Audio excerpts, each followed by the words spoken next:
আসসালামু আলাইকুম। কেমন আছেন আপনারা সবাই? তো আজকে আপনাদের সামনে নিয়ে আসছি এক বিশাল বড় গোলাপ বাগান। চলুন আমি হেঁটে, হেঁটে যাচ্ছি সামনের দিকে। আপনারা আমার সাথে থাকবেন এবং ভিডিওটি দেখবেন।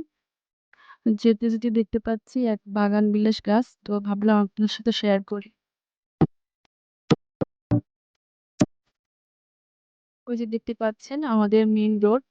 তো ওখান থেকে আমাদের গন্তব্যস্থানে যেতে হবে। এখন উঠে গেছি মেইন রোডে। আমি এখন গন্তব্যের দিকে এগোচ্ছি। তো আপনারা সাথেই থাকবেন। তো একটি কথা না বললেই নয় যে আসলে অনেকেরই কিন্তু মানে গোলাপ ফুলটা পছন্দ। আর গোলাপ কার না ভালো লাগে? সবাই পছন্দ করে গোলাপ ফুলটা। ইতিমধ্যে দেখতে পেলাম একটি কাঁঠাল গাছ। দেখুন ছোট একটি গাছ, কতগুলো কাঁঠাল হয়েছে।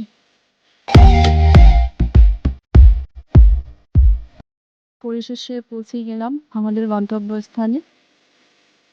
এখন আপনারা দেখতে পাবেন বিভিন্ন প্রজাতির গোলাপ ফুল। প্রথম দেখুন লাল টুকটুকে গোলাপ। আমার কিন্তু ভীষণ গোলাপ ফুল পছন্দ। তো আপনাদের কার কি ফুল পছন্দ সেটা কমেন্টে জানাতে পারেন। লাল গোলাপের ঘরের আলো প্রেমের ভাষা বড়ই ভালো, যেখানে আছে রঙিন হাসি সেখানে গাথা গোলাপের বাসি। প্রকৃতির মাঝে এমন কিছু জিনিস আছে যেগুলো নিঃশব্দে কথা বলে, তেমনি এক শ্রেষ্ঠ সৃষ্টির নাম গোলাপ। এই ছোট্ট বাগানে যখন একে একে গোলাপ ফুটতে শুরু করে, মনে হয় যেন কবিতার ভক্তি জেগে উঠছে মাটির বুকে। লাল বলে প্রেমের কথা, হলুদ জানায় বন্ধুত্বের বার্তা, সাদা তার শান্তির ছায়া, গোলাপ জানে ভাষা প্রায়। এই বাগানে ইনি গোলাপ থেকে শুরু করে দেশে চায়না হাইব্রিড গোলাপও আছে। কেউ সুবাসে মাতায়, কেউ রঙে মন ভরায়। মাটি করো ঝুরঝুরে করে, সার দিও হালকা জোরে, রোদ লাগুক অর্ধেক দিন, তবে গোলাপ হাসবে বিন। এই বাগানের মাটিতে প্রতি মাসে একবার জৈব সার মেশায়। সকালবেলা হালকা জল দেয়, তাপমাত্রা সহনীয় হলে ফুল ফোটে প্রাণ খুলে।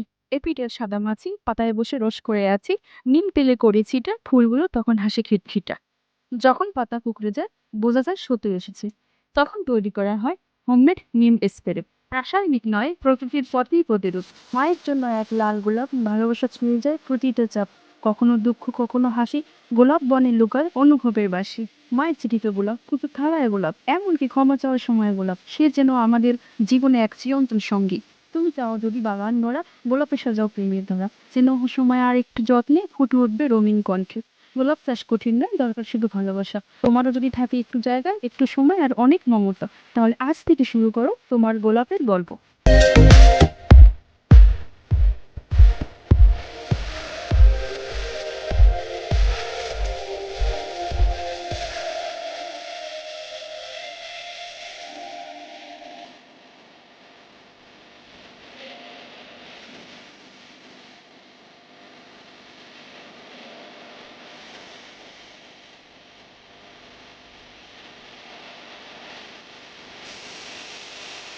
ধন্যবাদ সবাইকে এতক্ষণ আমার সাথে থাকার জন্য।